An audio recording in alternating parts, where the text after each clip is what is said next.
ariko yambwiye yuko uyu mwaka uzaba umwaka w'inzara.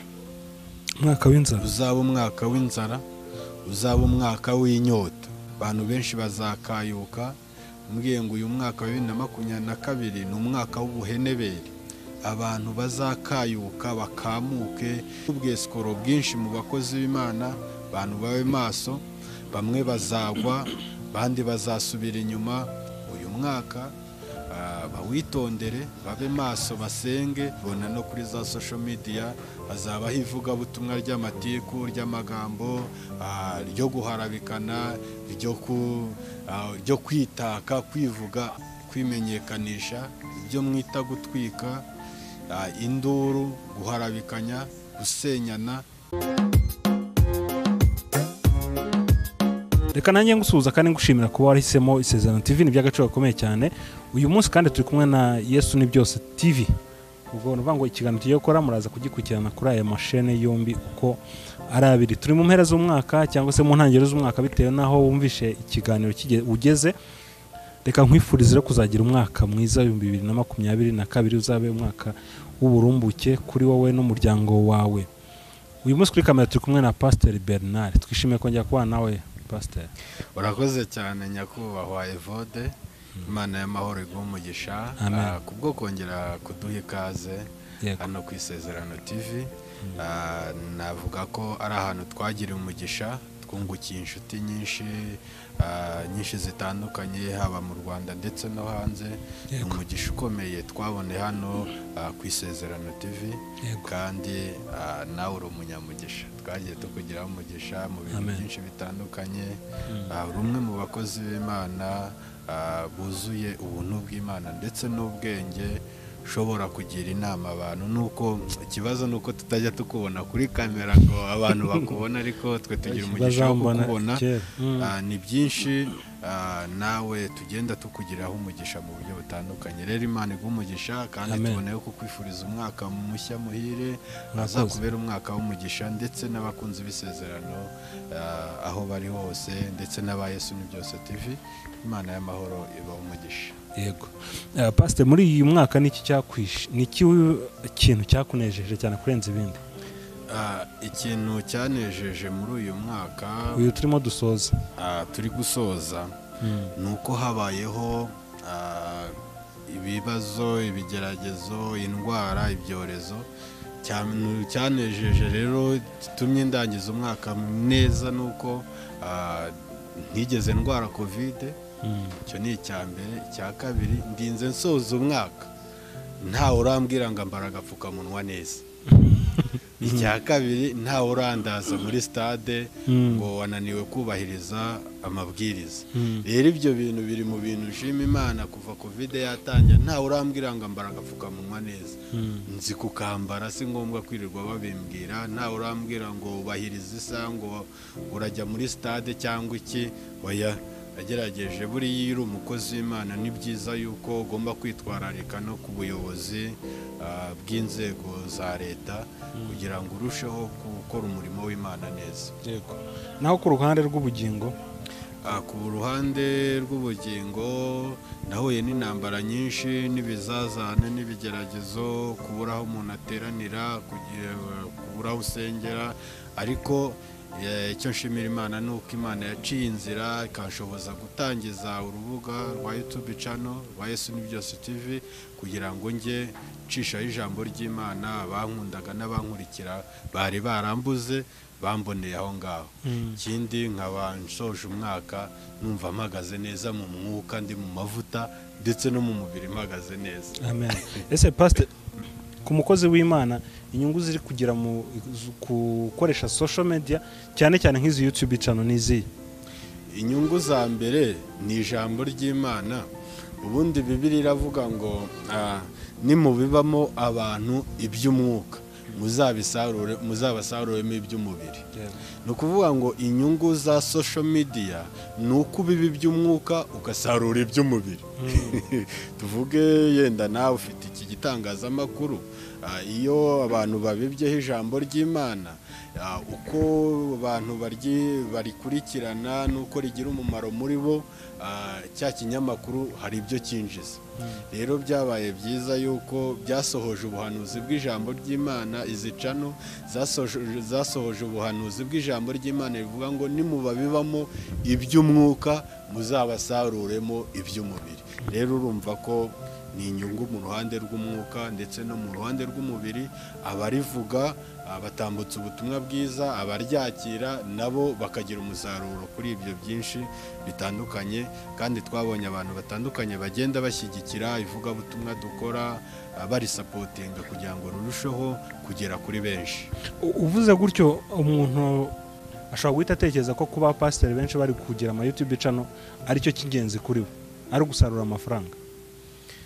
Ngira ngo banayasaruye waba uri umugisha, kuko amafaranga n'ubundi niyo abafasha kuvuga ubwo butumwa. Ubundi vugabutumwa ni amafaranga. Ntago wajya kuri kamera usa nabi, gusa neza ni amafaranga. Ntago wagira urusengero udafite amafaranga, urusengero ni amafaranga. Ntago wakubahiriza amabwiriza leta isaba hatari amafaranga. Ibyo byose bikora amafaranga. Niyo mpamvu rero na Bibiliya ibyemera yuko nibi by'umwuka bitanzwe hagomba gusarurwa n'iby'umubiri. Rero ni byiza ko abapasitoro bibaye byiza bayabona. Usibye ko nabonye bamwe hari ababera ikigusha, hari abantu usanga babana n'Imana neza bari mu butayu, ariko bagera mu bisubizo Imana bakayitera umugongo. Ugasanga abandi bakiranuka bari mu butayu, bagera mu bisubizo ugasanga gukiranuka biranze. Ugasanga wa wundi wari ukiri mu butayu ahasubirijwe abaye uwundi kwera ko Imana kumuvuyemo. Icyo nacyo cyagiye kiba ikigeragezo kuri bamwe na bamwe, kubera yuko buriya hanini y'Imana igucuruje mu bigeragezo irunguka, ariko iyo igucuruje mu bisubizo irahomba. Niyo mpamvu usanga hari n'abantu basenga ari uko ibibasengesha byaje, byaba byakuweho ntibasenge.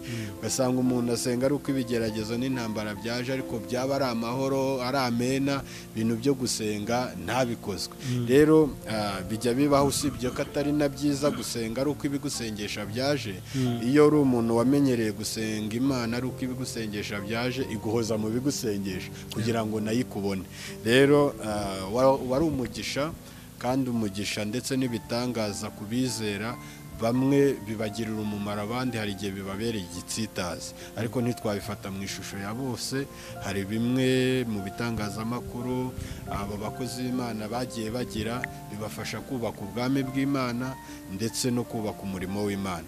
Rero harimo inyungu, nubwo ibisubizo nabyo hari igihe bijya biba ikigusha, ariko aho kugira ngo uhere mu butayu kugira ngo ukomeze ukiranuke, wava muri ubwo butayu kandi ukanakomeza ugakorera Imana neza. Se pastor, nuza kuvuga ko abapasiteri amafaranga abagusha, hari abayabona akabagusha ntibaye bagisenga, ntibiraza kuba ikibazo ugasa gusanga ahubwo abona n'abantu baraza kwifuza ko abapasiteri baza guhora mu bukene, ntibaze no kubahana rya turo bariba ntago niryo rituma babona. Ntago ari bose, buriya ntabapfira gushira, ntago ari bose. Ahanini usanga abantu bakoze Imana bamwe na bamwe bagushwa n'ibisubizo cyangwa se n'umugisha babonye. Ubona ko ari abantu n'ubundi baba barakurikiye Imana, bafite vision y'indamu. Ariko umuntu wakurikiye Imana ashaka mu maso y'Imana, ashaka kwera kw'Imana, iyo abonye umugisha ntumugusha, umugisha ntumukura ku Mana, ntumuzinuro Imana, ahubwo urushaho kumusunikira ku Mana. Rero nubwo hari bamwe bagiye bagushwa n'ibyo bitangaza, bimwe bikabibageza gusenga, bindi ugasanga bibajyanye mu zindi ntege nke, batangiye kunywa ibyo batanywaga bari bararetse, batangiye gutinyuka ibyo bari batinyaga, nubwo nabo bahari ariko ni bakenya. Dufite n'abandi bahagaze mu mbaraga z'Imana kandi babona uwo mugisha bakawubyaza umusaruro. Rero ntago twakwifuza yuko abantu b'Imana bakena cyangwa bahora mu butayu, ahubwo twakwifuza yuko bava mu butayu, amateka n'ubuzima bigahinduka, n'iryo turo bakaribona, ariko bikabafasha kubaka ubwami bw'Imana. Buriya uri umukozi w'Imana, umugisha ubonye uba ari umugisha wo kugira ngo urusheho kwagura ubwami bw'Imana, urusheho gukorera Imana nk'uko bikwiriye. Ni motivasiyo Imana ibiguhaye. Iyo umuntu aguhaye ubonye ukagira taransiporo, ntabwo ari iyo kugira ngo utangire ujye gutwaramo za sirekwine mujya mu mahoteli n'amarogi hirya no hino, ahubwo yakabaye taransiporo yo kujya mu ivugabutumwa, ugatwara abo baririmbyi, ugatwara abakozi b'Imana, ugatwara ibyo byuma, ugafasha abantu b'Imana. Ndibuka hari igihe Imana 2016 nigeze kugira imodoka. Hari umuntu nigeze gusengera za Nyagatare wari urwaye umwingo, Imana iramukiza, ikora igitangaza. Noneho ise arambwira ati ndumva ese niki kintu nagukorera? Ndamubwira niki Imana izakuyoboraho. Ndibuka icyo gihe yamaye imodoka. Iyo modoka nari mfite urusengero tukizamuka tukishakisha. Ubwo iyo modoka bagezeho bayita ngo abageni. Kubera iki? Natwaraga abageni, abakoraga ubukwe n'igihe wabatwaraga, abasezeranye n'igihe batwaraga, abakristo bo mu itorero, uwakoraga ubukwe wese naramutwaraga, uwasezeranaga naramutwaraga, wajyaga guhemba naramutwaraga. Nuko bagenda bayitirira amazina atandukanye, ariko mbona ni umugisha ndi kugenda nkorera. Bishatse kuvuga ngo rero igitangaza Imana igukoreye uri umukozi w'Imana cyangwa uri umushumba, kiba ari igisubizo no ku bandi. Kwa kundi usanga umushumba yabonye umugisha, tujya tubibana mu rusengero, ugasanga abana muri korari bakoze ubukwe, abavugabutumwa bakoze ubukwe, nta kumutwerera n'ubukwe bwe hakaba igihe atabubonekamwo. Ugasanga kandi ayo maboko yamuzamuye ni muri ba bandi bari aho ngaho wagashyigikiye. Rero umugisha ku bakozi b'Imana wakabaye igisubizo cya benshi. Basi reka twigarukire mu mwaka wacu mushya tugiye gutangira. Se twamaze gutangira, ndashaka tuwuhanurira. Uyu mwaka urabona duhishiye iki? Nibe hari amakuru y'ijuru ufite? Amakuru yo turayafite, kuko ngo icya mbere ni amakuru. Iyo uri umukozi w'Imana ugomba guhora uri imbere y'Imana, uri mu maso y'Imana, kugira ngo urusheho Imana irusheho kugenda iguhishurira byinshi. Ni byinshi Imana yagiye iduhishurira kuri uyu mwaka. Imana yatubwiye ko turi mu masengesho ko uyu mwaka uzaba umwaka wo gusarura. Uzaba umwaka wo gusarura, abantu benshi bazasarura ku mbuto z'ibyo bakoreye, z'umugisha bagiye bakoreraho. Ariko ikindi, uyu mwaka Imana yatubwiye ikintu cyambabaje gikomeye, umugisha uzaboneka muri uyu mwaka, ariko yambwiye yuko uyu mwaka uzaba umwaka w'inzara. Umwaka w'inzara? Uzaba umwaka w'inzara, uzaba umwaka w'inyota. Iyo ndi kuvuga inzara, ntabwo Imana yambwiye ko ari inzara y'ibyo kurya, y'imyaka, y'ibiribwa cyangwa inyota y'ibinyobwa. Imana yambwiye ko uzaba ari umwaka w'inzara w'ijambo ry'Imana. Ijambo rizaba ingume, ijambo rizabura mu bizera, abantu benshi bazakayuka. Abantu benshi bazakayuka. Mbwiye ngo uyu mwaka wa 2022 ni umwaka w'ubuhenebere. Abantu bazakayuka, bakamuke, kwera kw'Imana kubavemo, ubuntu bw'Imana bubavemo, uzarangwa n'ubwesikoro bwinshi mu bakozi b'Imana. Abantu babe maso, bamwe bazagwa, abandi bazasubira inyuma, abandi bazatinyuka ibyaha bimwe baretse, bamwe bagiye kuzabisubiraho. Usanga abantu basubiye mu byaha bari bararetse, kuko n'umwaka uzaba ugoranye cyane. Ni umwaka iyo habayeho inzara mu buryo bw'umwuka, kandi ngo iyo nzara ntabwo izaba mu bizera gusa, izaba no mu bakozi b'Imana. Uzasanga babwirizaga ntacyo kubwiriza bagifite, bavugaga ijambo nta jambo rikibarimo. Abantu bazasigara bahanuza umubiri gusa, umubiri gusa n'ibitekerezo, abandi bavuge ngo iravuze itavuze. Kubera iki? Kubera ko Imana kuzava mu bantu. Ariko nyuma y'ibyo abazaba bari maso bakomeje gusenga, kwegera Imana, Imana izajya igenda ibakora ku maso, nta mapfa azabatera. Rero nkaboneraho kubwira abizera ngo uyu mwaka bawitondere, babe maso, basenge, ubu mwaka wo gushaka mu maso h'Uwiteka cyane. Ibyo Bibiliya ivuga ngo mushake Uwiteka bigishoboka ko abonwa, mumwegere akiri bugufi. Ni umwaka tugiye, abantu bagiye gutungwa n'ayo bivomeye. Ayo bivomeye ariyo agiye kubatunga, rya jambo wakiriye ari ryo rigiye kugutunga. Kwa kumenya gusenga, guhamagara Imana uri ahiherereye, aho abantu bareba n'aho batareba, ayo niyo agiye gutunga abantu. Ariko ubundi buryo buri muri rusange mu matorero he na hehe hazabaho gukamuka, hazabaho inzara iteye ubwoba y'ijambo ry'Imana, ku buryo uzajya ujya no kuri social media ukazenguruka amacano ushaka ijambo rizima ryahindura ubuzima bwawe ukaribura. Buriya kandi ndagira ngo mbibutse ko ijambo buriya riri mu buryo bubiri. Hari ijambo rikiza ubugingo ry'ubugingo, hari n'ijambo ry'umubiri. Rero inzara igiye kubaho ni ijambo ry'ubugingo.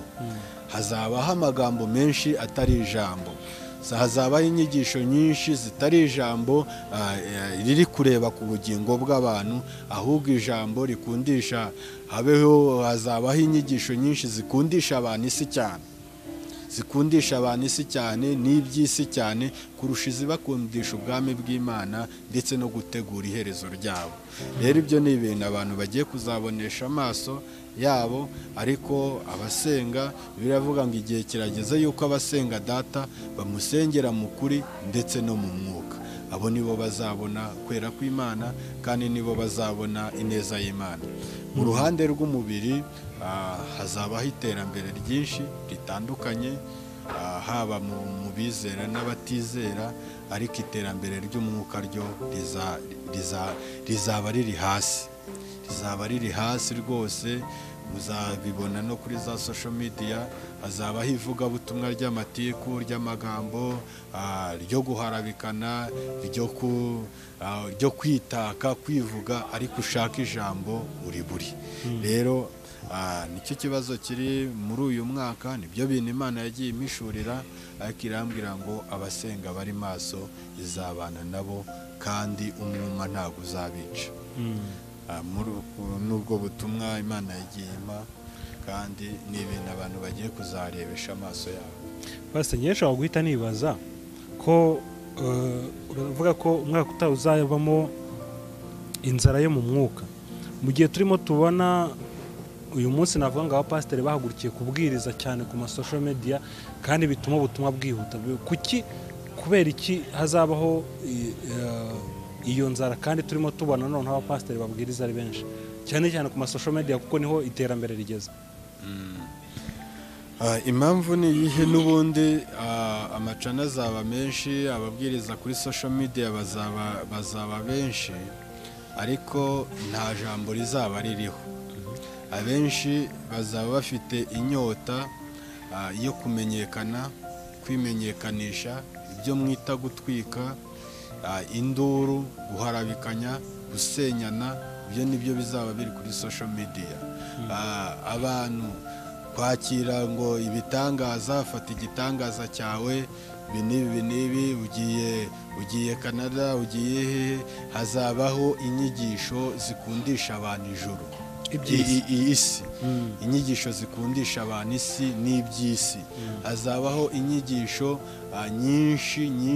nyinshi zitandukanye, zidakangurira abantu kuva mu byaha, kuva mu ngeso mbi, guhunga umujinya uzatera isi. Rero iyo niyo nzara izaba iriho mu buryo bw'umwuka, kuko hazabaho inyigisho nyinshi zo mu buryo bw'umubiri, zigisha umubiri. zigisha iby'umubiri, zigisha gukunda isi, mubonye ibi n'ibi nubwo nabyo ari byiza, ariko inzara navugaga n'iyi nyigisho zigisha ku bugingo, zigisha ku muntu w'imbere, zikangurira abantu kongera kugaruka ku rufatiro no kwihana ibyaha. Izo nizo nyigisho nkubwira ngo zigiye kubura, niryo jambo rizabura. Naho abigisha bo bazagwira, n'inyigisho nyinshi zizagwira, ariko ijambo ry'ubugingo rikangurira abantu guhinduka, iryo niryo rizabura navuze. Ese iyo muvuze ababwiriza cyangwa se abahanura ibyiza, amaviza, amazu meza, abantu ntago bababona cyangwa birangirira mu magambo gusa? Ntago abantu barayabona, kuko kuyabona ni umugisha. Ikindi nta nubwo wabona viza ari uko Imana yabikubwiye, niyo itabikubwira urayibona. Abantu benshi babonye amaviza, babonye ubwenegihugu si uko Imana yari yabibabwiye, ariko ibikubwiye nyine ukabikora ufite amakuru se si byiza. Ibikubwiye bari umugisha, kandi bikanasohora. Bura ngo ubuhanuzi bwemera busohoye. Icyo mpamya cyo Imana iravuga. Imana iravuga, ariko Imana ntivugishwa. Imana ntivugishwa, Imana iravuga. Imana ivuga mu gihe cyayo ishatse, iravugana nawe, kandi ibyivuze ikanabisohora, ikanabisohoza. Sibye ko hari n'abayibeshyera, ariko buriya ucunze nawe nkurikiranye iby'Imana yakoze mu buzima bwawe, nibyo byinshi kuruta ibyo yakoze yakubwiye. Buriya ibyo itubwira ni bikenya, ibyo ikora nibyo byinshi kuruta ibyo itubwira. Rero kubona iyo viza, ibyo ngibyo rwose nta kibazo. Imana yabikubwiye ikabisohoza, ibyo ni byiza, nishimwe. Natwe turi abahanuzi, nanjye ndi umuhanuzi. Ni byinshi Imana igenda inyuzamo, ngenda mbwira abantu, kandi Imana ikagenda inabisohoza. Ariko igikomeye ntabwo ari ukubona viza, ahubwo igikomeye ni icyo ugiye kuyikoresha, ndetse n'icyo ugiye gukora aho ngaho. Sibyo? Naho kuvuga ngo uri umusambanyi, Imana iguhaye viza, nibaza ko icya mbere yakabanje kuguha agakiza. Kuvuga ngo uri umusinzi, ngo Imana ngo ikujyanye aha n'aha n'aha, ntabwo ugiye gusindayo. Ahubwo igikomeye si uko ikujyanye aho ngaho, ahubwo igikomeye ni uko yakumara ya nyota y'ubusinzi. Rero iryo ni ryo jambo navugaga abantu bakeneye, ijambo rishobora gutuma uhinduka, ubuzima bwawe bugahinduka. Ndagira ngo mbibutse yuko nta kindi gipfa guhindura umuntu. Dufite abantu benshi bari ibisambo, bakubiswe ntibahinduka, barafungwa muri gereza nyinshi zitandukanye, barazifungirwamo ntibahinduka, ariko bahuye n'ijambo rizima, Kristo arabahindura. Rero ijambo niryo rihindura, niryo rihindura umuntu, niryo rishobora kukuzinura ibyaha, rishobora kukuzinura ibindi. Ubuhanuzi ntabwo buhindura umuntu, ubuhanuzi ntibuhindura umuntu. Igihindura umuntu ni ijambo. Ijambo niryo rirema umuntu, rikongera kumurema bundi bushya. Uwari ikivume, uwari igicamuke, rikongera rikamugira icyaremwe gishya. Niyo mpamvu bivuga ngo ijambo ryawe rimara kugera aho ryaranzuye, ijambo rirazura. Rero iryo niryo jambo ab'iki gihe bakeneye. Niyo mpamvu Bibiliya, usomye buriya Bibiliya urupapuro rwa mbere hariho kashe logo ivuga ngo ab'iki gihe bakeneye ijambo ry'Imana. Bishatse kuvuga ngo mu bikenewe na mbere bya mbere ni ijambo ry'Imana, kuko mu ijambo harimo ibintu byose. Harimo umugisha, harimo amahoro, harimo iterambere, harimo kwaguka, harimo kugera aho hirya no hino aho abantu babishakira.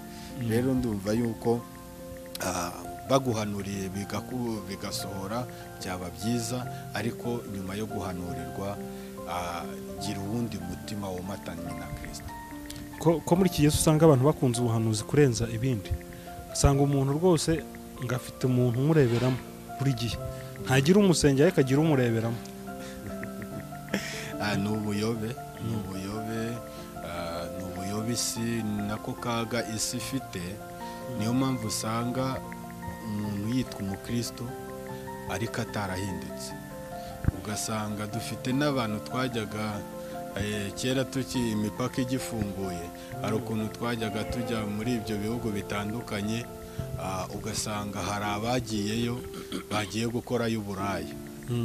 noneho mwanaganira akakubwira ati nsengera hana, urumva nsengera hana.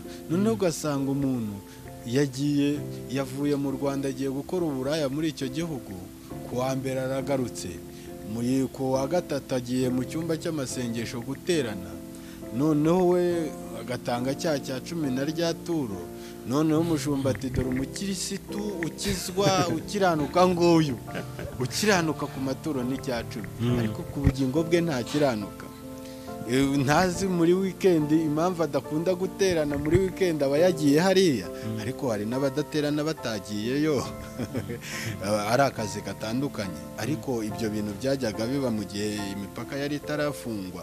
Noneho ugasanga iyo visa arayibonye cyangwa n'ibyo bindi arabibonye, ariko ntago yahindutse.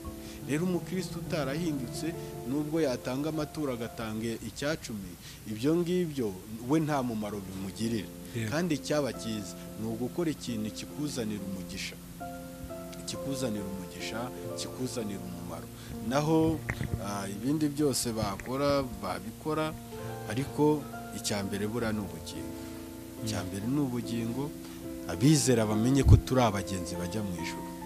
Hari umuririmbyi wanteye ubwo, hari indirimbo baririmbye ejo bundi mu rusengero ivuga ngo abagezeyo baragwiriye, ngo abagezeyo baragwiriye, ngo kandi bari kunezeza umwana w'intama w'Imana. Urumva bishatse kuvuga ngo kuba abizera b'uyu munsi batagiyeyo nta gihombo ijuru rifite. Kuba abizera batagiye mu ijuru nta rungu rizahaba. Kubera iki? Ngo abagezeyo bo baragwiriye, ngo kandi bari kunezeza umwana w'intama w'Imana. Ariko hakaza ikindi gitero, ngo abandi nabo bari mu nzira, ari bo batwebwe, ngo abandi nabo bari mu nzira bajyayo. Noneho ikindi gitero cyo kikavuga ngo noneho nawe niba ushaka ihane uze nawe tujyane. Imana ishimwe cyane. Rero niyo mpamvu iyi si itakaturindagije ngo tujye mu karindagizo kayo, ngo twibagirwe intego z'urugendo dufite, ko tutari ab'isi, iwacu ari mu ijuru. Nibyo Pawulo yavuze ngo twebweho iwacu sino, iwacu ni mu ijuru, niho dutegereje ibyiringiro by'umukiza yuko ariho azafashe kutujyana. Rero dukwiriye kuba mu isi nk'aho mu isi atari iwacu, isi ari icumbi. Ibi ngibi tubona kuvuga ngo watunze ibya mirenge ni ibikoresho, kandi ni ngombwa ko tugomba kubigira. Ibikoresho ni ngombwa ko tugomba kubitunga, amafaranga tugomba kuyatunga, amazu turayagira, ibintu byinshi bitandukanye n'abatarabibona bazabibona, ariko ntibibagize urugendo ndetse n'intego z'urugendo. Ibyo rero nizo nyigisho usanga zabaye ingume, abantu batanakibuka ko ari abagenzi bajya mu ijuru. Cyangwa umuntu ntanakibyibuka rwose. Umuntu kuva ngo narakijijwe akumva ngo byararangiye, ariko biravuga ngo hahirwa uwihangana akagera ku mperuka, uwo ni wazakizwa. Uwo nguwo ni wazakizwa. Rero turi abagenzi bajya mu ijuru. Hano mu isi tuhari nk'abari mu icumbi, nk'abari muri transite, tuzayigiriramo umugisha kubwo gusenga, tuzayigiramo umugisha w'ibintu byinshi, tuzabyara, tuzatunga, tuzatunganirwa, ariko ntibikwiriye kutwibagiza intego z'urugendo yuko turi abagenzi bajya mu ijuru. Kandi ahari uyu munsi ushobora kumbona hano, ejo ntumbone, kuko aha turi hahoze abandi ntibakihari. Rero ejo nshobora kuba nava muri uyu mubiri, cyangwa se ejo bundi, cyangwa se n'undi, ariko warateguye iherezo ryawe. Imana iyo itanze amakuru nk'ariya wari umaze kuduha, umuntu akwiye gukora iki? Umuntu akwiriye kuba maso, agasenga, kuko Bibiliya avuga ngo nta kizajya kuba ntamenyesheje intore zanjye. Ibi biba ari ibintu Imana itambukije kugira ngo abantu babe maso, basenge, basubire ku rufatiro, bibuke yuko nubwo bari mu isi ariko hari ikindi gihugu bateguriwe. Ibyo babyibuke, kandi ikindi bagira amakenga, ntibatwarwe n'isi cyane. Isi tuyirimo iranaryoshye. Hari n'umuririmbyi waririmbye ngo isi iraryoshye, ariko iryohe ikuryohere n'umwami wawe akuryohere. n'Imana ikuryohere no gukiranuka bikuryohere. Rero abantu bo kurindagizwa n'ibihe n'intambara ndetse n'ubwo buryohe bw'isi ngo bibagirwe yuko ari abagenzi bajya. Ngo nabyoroshye se ko abantu bazabasha kumva kwibuka ibyo byose kandi bakurikiye n'ubwo buryohe bw'isi, cyangwa bisaba kwirengagiza kimwe? Ntabwo byoroshye, kandi biravuga ngo ntawakeza abami babiri ngo abishobore, ariko nibaza yuko iyo wegereye Imana washatse mu maso y'Uwiteka, Imana iragushoboza. Biravuga ngo dushobozwa byose na Kristo uduha imbaraga. Kuba ushobora kwisunga Kristo, ashobora kugushoboza. Kristo niwe twisungaho akadushoboza. Kandi iyo mvuga gutyo ntago ndi kubwira abantu yuko badakwiriye kubaho mu buzima bwiza. Buriya ubuzima bwiza bukomeye nabonye buryoha ni ukuba mu buzima bwiza ariko unafite agakiza, uri n'umukirisitu. Urumva kera bajyaga batubwira ngo amafaranga ngo ni amabyi ya Satani, ngo nta mpamvu ngo yo gushaka amafaranga ngo uri umukirisitu, ariko bwari ubu buyobe. Umukristo yemerewe kugira amafaranga, umukristo yemerewe gukira, umukristo yemerewe kugenda mu modoka nziza, yemerewe kuba ahantu heza mbere y'abandi bose. Ubundi umuntu wakabaye umuntu ufite ubuzima buzima mbere y'abandi bose yakabaye umukristo. Kubera iki? Iyo usomye Imigani 22:4 havuga ngo umuntu wubaha Imana, wubaha Uwiteka, akicisha bugufi, ingororano ye ni ubukire, ni icyubahiro, ni ubugingo. Rero birababaje kuba aya mahame abakristo batayazi, ugasanga abakristo bamwe na bamwe bahera mu buzima butari bwiza, ni ukwirengagiza aya mahame. Ibi byose navuze ntago ari ukuvuga yuko umukristo agomba kubaho nabi, niwe muntu ugomba kubaho neza kurusha n'abandi bose. Kuko niba ari ikintu kiryoha ni ugukizwa uri umukirisitu ariko unafite ubushobozi. Ubutunzi turabwemerewe, twemerewe gutunga, ahubwo ikibazo abakristo usanga bagira ni uko bashaka gufata amasengesho bakayitiranya n'ubutunzi. Ugasanga ngo azabaho neza ari uko yasenze. Hari n'ukubwira ati jyewe buriya mbona isabune ari uko nasenze, nambara neza ariko nasenze, njya ari uko nasenze, nishyura inzu ari uko nasenze. Ukibaza ubwo buzima wazabubamo gutyo ukagera ryari? Ntago wakabaye kubaho neza ari uko wanasenze. Ugomba kubaho neza ari uko wakoze. Kora unasenge, nukora uzabaho neza, nusenga. Buriya hari igihe abantu bajya ugasanga umuntu agiye kuvuga ngo jyewe ngo ngiye gusenga ngo mbone ngo amafaranga ngo ibiki byose, ariko reka nkubwire, amafaranga arashakwa, amafaranga ntagasengerwa.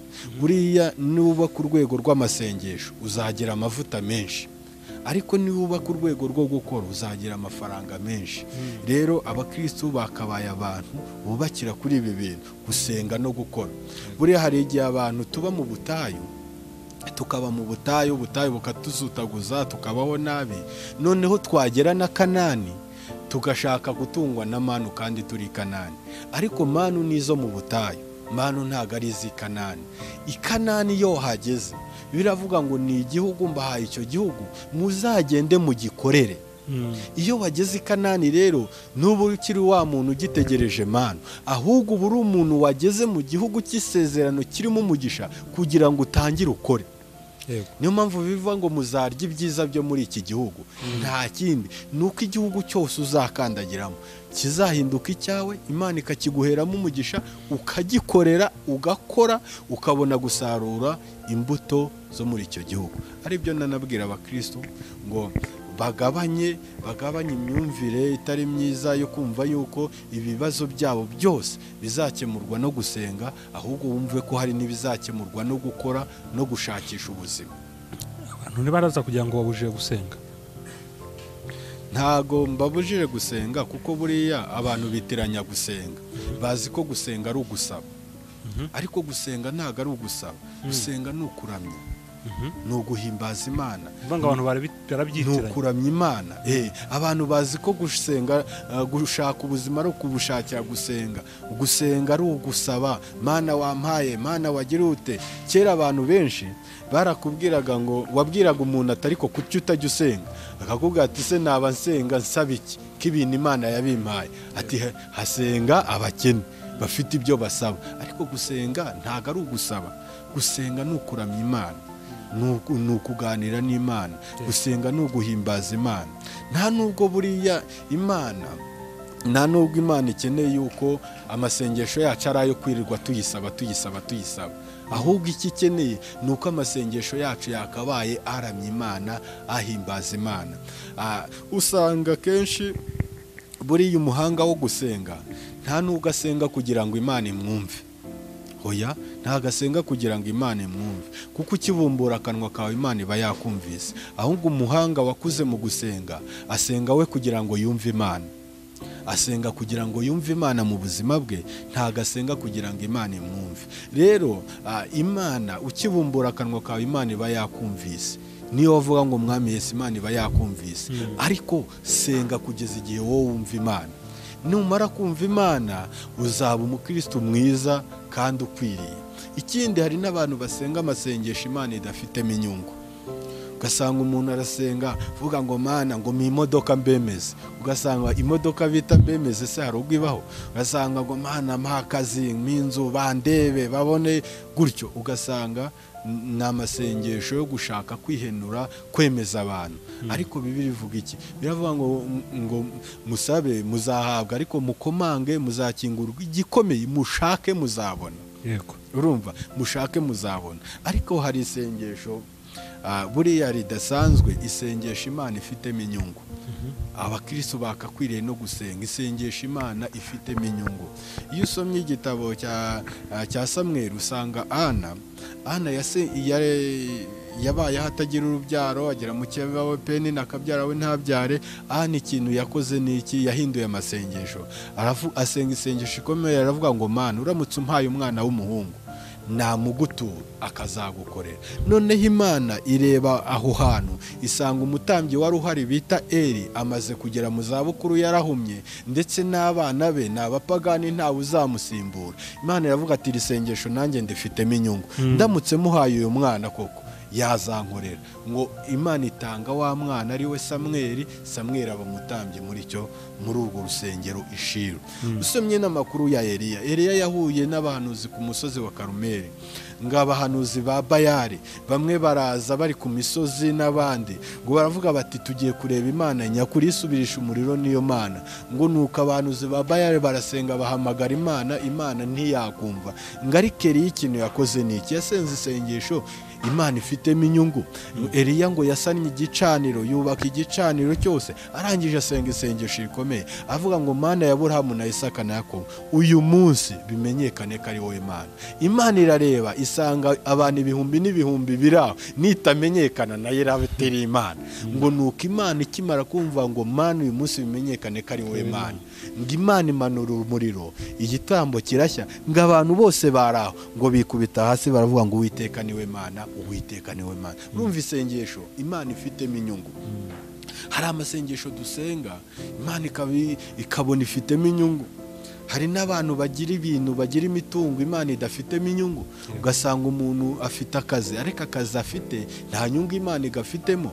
Umushahara we nta nyungu Imana igafitemo. Nta muntu ushonje yakagaburiye, nta wambaye ubusa yakambitse, nta muntu yakaguriye mituweli. Ugasanga akazi afite nta nyungu Imana igafitemo. Rero aka kazi Imana idafitemo inyungu, ubutunzi Imana idafitemo inyungu, bwa bundi Satani yabuhushye burahuhika. Ariko ibintu Imana ifitemo inyungu, ni ukuri ndakubwiza ukuri, ntago wabinyeganyeza, Satani ntiyabinyeganyeza ngo abishobore. Rero abantu bakize no gusenga amasengesho Imana ifitemo inyungu, kuko nakavuza ibyiciro by'amasengesho ni byinshi, n'uburyo bwo gusenga ni bwinshi, ariko Bibiliya avuga ngo abayoborwa n'umwuka abo nibo bana b'Imana. Yego.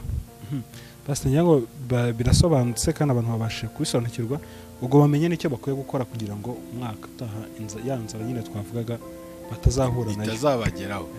Ivomerere, Bibiliya avuga ngo mwivomerere amazi azabatunga mu gihe cyo kugotwa. Kandi ndibaza yuko uba maso agashaka mu maso y'Uwiteka, iyo nzara we ntago izigera imugeraho. Yego.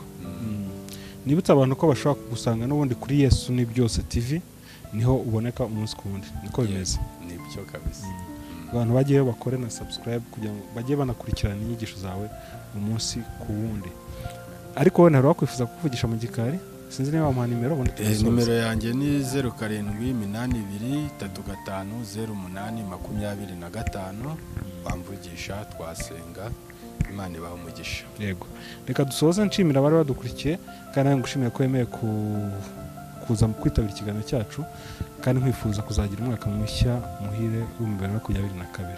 Amen. Imana ibaha umugisha. Shalom.